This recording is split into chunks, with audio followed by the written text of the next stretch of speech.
জনজাতিকৰণ দাবীত সৌদ মৰাণ ছাত্ৰ সন্থাৰ বিশাল জুইৰ মচাল লৈ জোৰ সমদল। জোৰ সমদলত 10 সহস্ৰাধিক প্ৰতিবাদকাৰীৰ অংশগ্ৰহণ। অসম আন্দোলন আৰু কা আন্দোলন পাছত এইবাৰ দেখা গ'ল মাৰ্ঘেৰিটাত এই জুই জ্বলিছে জ্বলিবই কোৱা শ্লোগান। মৰাণ জনগোষ্ঠীক অনুসূচীকৰণ আৰু ষষ্ঠ অনুসূচীভুক্ত স্বায়ত্তশাসন প্ৰদানৰ দাবীত ক্ৰমাৎ উত্তপ্ত হৈ পৰিছে ৰাজ্যৰ বিভিন্ন প্ৰান্তত এই জুই জ্বলিছে জ্বলিবই কোৱা শ্লোগানৰ পৰিৱেশ। 10 সহস্ৰাধিক প্ৰতিবাদকাৰীয়ে উতাল কৰিলে মাৰ্ঘেৰিটাৰ ৰাজপথ। নিশাৰ 7 বজাত জুই পচাল লৈ জোৰ সমদলৰ বাবে অন্য ঠাইৰ পৰা পুৰুষ আৰু মহিলা পুলিচৰ হায়াৰ ল'ব লগা হয়।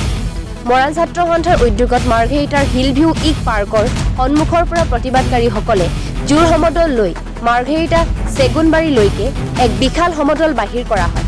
প্ৰতিবাদকাৰীসকলে মৰাণ ছাত্ৰ সন্থা জিন্দাবাদ, মৰাণ জনগোষ্ঠীক জনজাতি প্ৰদান কৰক, ষষ্ঠ অনুসূচীভুক্ত স্বায়ত্তশাসন প্ৰদান কৰক, বিজেপিৰ চৰকাৰ মুৰ্দাবাদ, নৰেন্দ্ৰ মোদী মুৰ্দাবাদ, হিমন্ত বিশ্ব শৰ্মা মুৰ্দাবাদ আৰু RSSৰ কূটনীতি নচলিব আদি শ্লোগানেৰে উত্তাল কৰি তোলে মাৰ্ঘেৰিটা আকাশ বতাহ। প্ৰতিবাদকাৰীসকলৰ স্পষ্ট হুংকাৰ জনজাতিকৰণ আৰু ষষ্ঠ অনুসূচীভুক্ত স্বায়ত্তশাসন প্ৰদান নকৰাৰ পৰ্যন্ত আন্দোলন অব্যাহত থাকিব।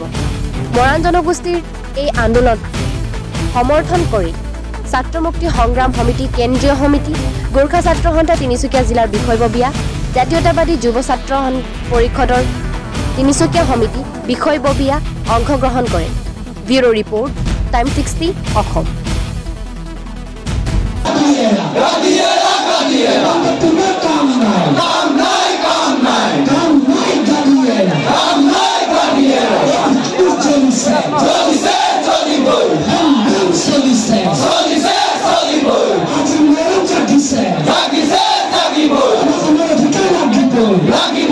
আচলতে প্ৰতিখন চৰকাৰে ঠগ আৰু প্ৰবঞ্চনা কৰি আহিছে। মৰাণ জনগোষ্ঠীৰ এইখন যুঁজ কিন্তু শেষৰখন যুঁজ হ'ব। মৰাণ জনগোষ্ঠীৰ মানুহখিনি কিন্তু স্বতঃস্ফূৰ্তভাৱে ওলাই আহিছে নিজৰ প্ৰাপ্য অধিকাৰৰ কাৰণে মাত মাতিবৰ কাৰণে।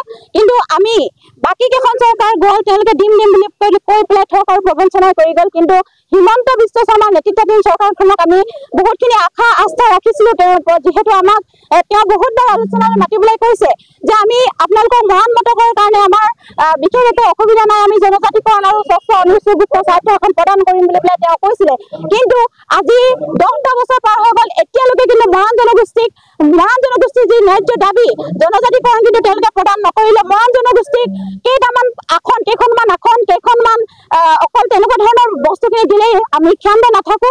মৰাণ জনগোষ্ঠীয়ে যোনখিনি পাব লাগে, ভূমিপুত্ৰসকলে যোনখিনি পাব লাগে সেইখিনি কিন্তু পাব লাগিব। তেওঁলোকে কয় ট্ৰাইবেল সংঘৰ কথা কয়, তেওঁলোকে ছয় জনগোষ্ঠীৰ কথা কয়। আচলতে ট্ৰাইবেল সংঘৰো কিন্তু মৰাণ জনগোষ্ঠীক জনজাতিক দিয়াত কোনো বাধা নাই আৰু ছয় জনগোষ্ঠীৰ কিন্তু কাৰো বাধা নাই। আমি স্পষ্ট কৰি দিছো, মৰাণ জনগোষ্ঠীক যেতিয়ালৈকে কিন্তু ষষ্ঠ অনুসূচীভুক্ত স্বায়ত্তশাসন আৰু জনজাতিকৰণ প্ৰদান নকৰে তেতিয়ালৈকে কিন্তু মৰাণ ৰাইজ আৰু কেতিয়াও ক্ষান্ত নাথাকে। আমি ইয়াৰ পিছত ইয়াতকৈ কিন্তু জংগী আন্দোলন কৰিম, আমি অৰ্থনৈতিক অৱৰোধ কৰিম। ইতিমধ্যে আমি তেওঁলোকক কৈছো, আমাক কিন্তু এতিয়া আলোচনা নালাগে, আমাক সিদ্ধান্ত লাগে মৰাণ জনগোষ্ঠীক কেতিয়া তেওঁলোকে জনজাতিকৰণ প্ৰদান কৰিব। আমি কিন্তু এবাৰ আলোচনাত কোনো পধ্যে আমি অকল আলোচনা বুলি ক'লে আমি নবহো, আমাক কিন্তু সিদ্ধান্ত লাগিব। এটা কথা ক'ব লাগিব, যিখন বিজেপি চৰকাৰে প্ৰথমতে কৈ আছিল যে মৰাণসকলক জনজাতিকৰণ দিয়া হ'ব, মৰাণসকলক অতি শীঘ্ৰে জনজাতিকৰণ কৰা হ'ব, আৰু সেই বিজেপি চৰকাৰখনে আজি তাৰিখলৈকে কিন্তু জনজাতিকৰণৰ বিষয়টো কোনো এটা কামেই নকৰিলে। আমি যিগৰাকী বৰ্তমান অসমৰ মুখ্যমন্ত্ৰী, তেওঁ কয় যে ভাৰতৰ 1 নম্বৰ মুখ্যমন্ত্ৰী, সেইগৰাকী মুখ্যমন্ত্ৰীৰ নেতৃত্বত আজি অসমৰ খিলঞ্জীয়াই ৰাজপথত থাকিবলগীয়া আছে। ৰাজপথত দুপৰ নিশালৈকে আন্দোলন কৰিবলগীয়া হৈছে। যিগৰাকী মুখ্যমন্ত্ৰীয়ে কৈ আছিল যে এইখন অসমত অসমীয়াৰ অস্তিত্ব থাকিব, খিলঞ্জীয়া লোকৰ অস্তিত্ব থাকিব, সেইখন অসমতে কিন্তু খিলঞ্জীয়া লোকে ৰাজপথত কপাই আন্দোলন কৰিবলগীয়া হৈছে নিজৰ প্ৰাপ্য অধিকাৰ কাৰণে। এইটো কিন্তু অসমৰ কেনেকৈ 1 নম্বৰ মুখ্যমন্ত্ৰী হ'ল, আমি এইটো কিন্তু প্ৰশ্ন কৰিছো। আৰু মুখ্যমন্ত্ৰীগৰাকীক এটা কথা আমি জনাই থৈছো যে মৰাণসকলে মৰা আজন্ম এই অধিকাৰ, জনজাতিকৰণ আৰু ষষ্ঠ অনুসূচীত স্বায়ত্তশাসনৰ যি অধিকাৰ, এই অধিকাৰ কিন্তু মৰাণসকলক দিব লাগিব। যিকোনো মূল্যৰ বিনিময়ত আমাক এই অধিকাৰ লাগিব। আমি এই কথা স্পষ্ট কৰি দিছো, জনজাতিকৰণ আৰু ষষ্ঠ অনুসূচীত স্বায়ত্তশাসনৰ বাহিৰে আমি আজি তাৰিখত কোনো এটা কথাই মুখ্যমন্ত্ৰীৰ লগত আলোচনা কৰিবলৈ প্ৰস্তুত নহয়, সেই কথা স্পষ্ট কৰি দিছো। তেওঁলোকে যদি জনজাতিকৰণ দিম বুলি কয়, এই দিম বুলি কয় জনজাতিকৰণ কেতিয়া দিব সেই কথাটো কিন্তু স্পষ্ট কৰি দিব লাগে। যিখন ভাৰতবৰ্ষত ৰয়েল ফেমিলি যদি ST হৈ থাকিব পাৰে, তেন্তে সেইখন ভাৰতবৰ্ষত কিয় অসমৰ আটাইতকৈ পুৰণি জনজাতিকৰণ নাপাব, এই কথাখিনি স্পষ্ট কৰিব লাগে। সেহেঁতেকৈ দেখিছো মুখ্যমন্ত্ৰীগৰাকীয়ে অসমৰ হিন্দুসকল সুৰক্ষিত বুলি কৈছে, কিন্তু ইয়াত খিলঞ্জীয়া লোকসকল কেতিয়া সুৰক্ষিত হ'ব এই কথা স্পষ্ট কৰিব লাগে। খিলঞ্জীয়া লোকসকলক কেতিয়া ভূমি অধিকাৰ থাকিব এই কথাটো কিন্তু স্পষ্ট কৰি দিব লাগে। আৰু এটা কথা আমি স্পষ্ট কৰি দিব বিচাৰিছো, যদি তেওঁলোকে বিদেশত থকা হিন্দুসকলক যদি অসমত সংস্থাপন কৰিব পাৰে, অসমত সংস্থাপনৰ কাৰণে যদি আইনখন 10 বছৰ বঢ়াই দিব পাৰে, তেন্তে কিন্তু আমাৰ এই মৰাণ জনগোষ্ঠীক জনজাতিকৰণ দিবৰ কাৰণে কিন্তু নিশ্চিতভাৱে 1 মাহৰ ভিতৰত কাম কৰিব লাগিব। কাৰণ যদি কোচ-ৰাজবংশীসকলক বিশেষ অধিৱেশন পাতিও যদি জনজাতিকৰণৰ দিয়াৰ ব্যৱস্থাখিনি কৰিব পাৰিছিল, কিয় মৰাণসকলক বিশেষ অধিৱেশন পাতি জনজাতিকৰণ দিব নোৱাৰে? আমি এই কথা স্পষ্ট কৰি দিছো। আৰু তেতিয়ালৈকে সংগ্ৰামখন চলাই নিয়া হ'ব যেতিয়ালৈকে আমি জনজাতিকৰণ নাপাম। আমাক অধিকাৰৰ পৰা বঞ্চিত কৰিলে আমি চৰকাৰখনক সম্পূৰ্ণৰূপে উজনি অসমৰ পৰা বিদায় দিম, এই কথা স্পষ্ট কৰি দিছো। আৰু মৰাণসকলে যে সংগ্ৰাম কৰিছে, কেৱল আজি গণতান্ত্ৰিকভাৱে এই কৰা সংগ্ৰামখনৰ যদি মূল্য নাথাকে, এদিন নহয় এদিন ইয়াৰ এটা বিৰোধ প্ৰক্ৰিয়া কৰিব।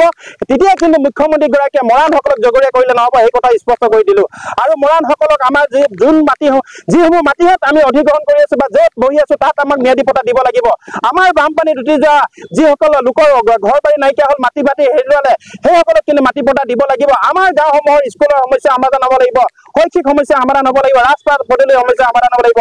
তাৰ সমান্তৰালভাৱে কিন্তু মৰাণসকলৰ মূল দাবী জনজাতিকৰণ কিন্তু অতি শীঘ্ৰে প্ৰদান কৰিব লাগিব, নহ'লে কিন্তু আমি কোনো কথাই পাতিব নিবিচাৰো। আৰু এই আন্দোলন কেতিয়াও স্তব্ধ নহয়। যিমানেই আমাৰ ওপৰত যিজনৰ প্ৰলোভন কৰক বা যেনেকুৱা ধৰণৰ প্ৰেচাৰ কৰি থাকক তেওঁ কৰিব পাৰে, আমাৰ জীৱন শেষ হৈ যাব কিন্তু আন্দোলন শেষ নহয়, এই কথা স্পষ্ট কৰি দিলো।